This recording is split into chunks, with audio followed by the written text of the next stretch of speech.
Hey viewers, welcome back to the channel.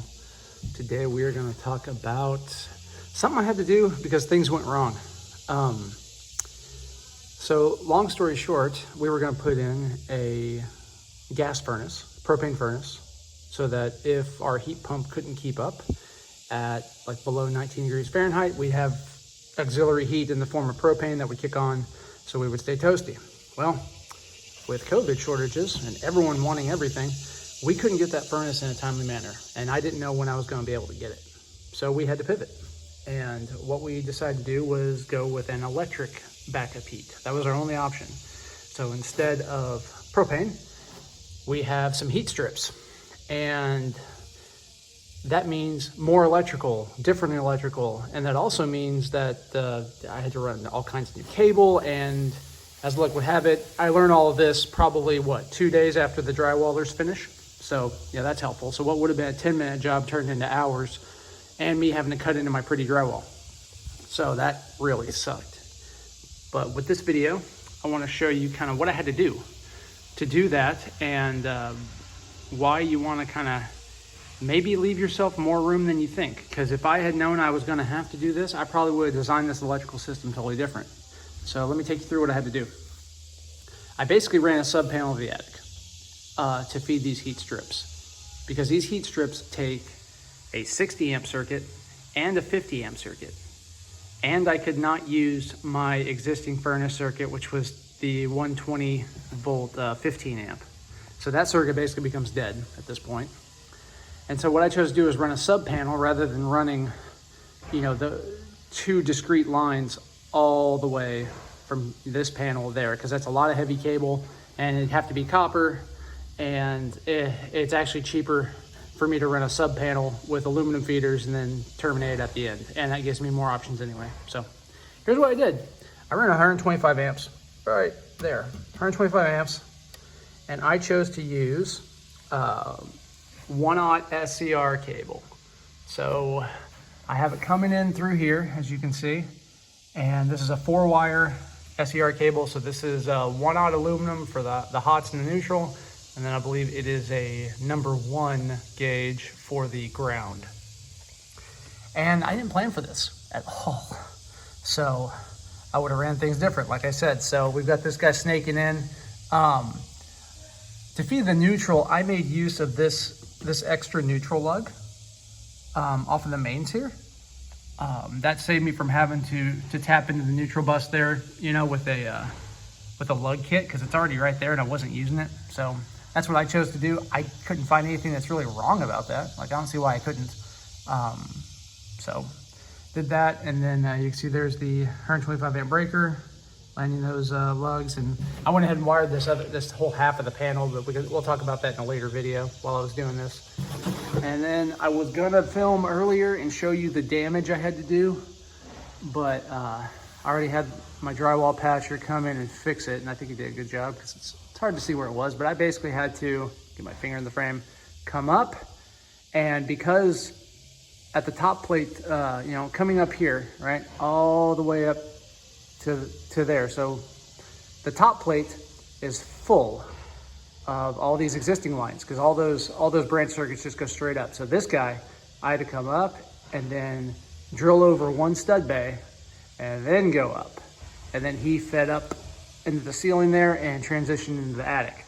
Once I got in the attic, it wasn't too bad, but getting there, that was some pain. So what I'm gonna do now is I'm gonna take you along the journey, and we're gonna go up into the attic. And I could cut this as a new clip and splice it together, but I don't want to, I'm lazy. I told you guys at the beginning of this channel, I'm not gonna have much production value because I don't have time. So you get what you get. I'll talk and walk. I told you that I would do something different in the design. If I had known that I was gonna put a sub panel in the attic, I probably would have done that, but I probably would have done some things different. Like I said, mainly the master bathtub, where I had to run those very long upsized conductors. I would have ran those off of this sub panel, and I could have not had to upsize those conductors, and I would have saved myself a couple $100 by doing that. And in hindsight, even if I didn't do that, I probably still should have. I probably would have come out ahead and better. So, lighting. There's where the cable comes in. That 1-aught SER, strapped it to the studs. And you may be saying, oh, man, you just did it on the surface. Yes, I did. If I build this room out later, I will put just a wall like right up against there, right, to box that in.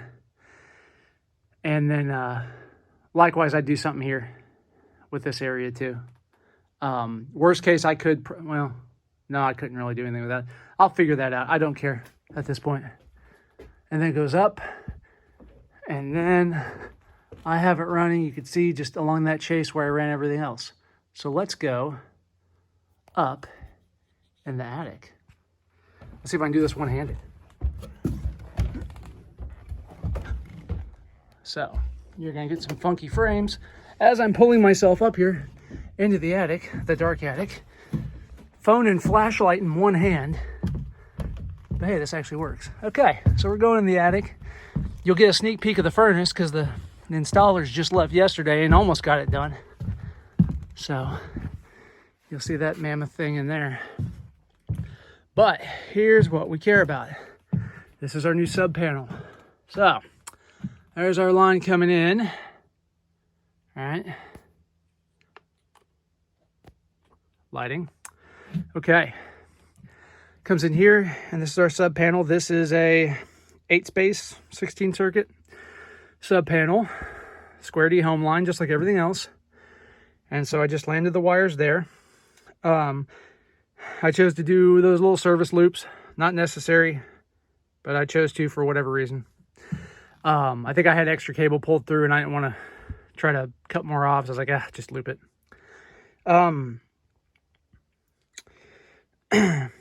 What else? Had to get a ground bar kit for this because it didn't come with it. Thanks, Square D. Had to get the ground bar lug as well to take care of that number 1.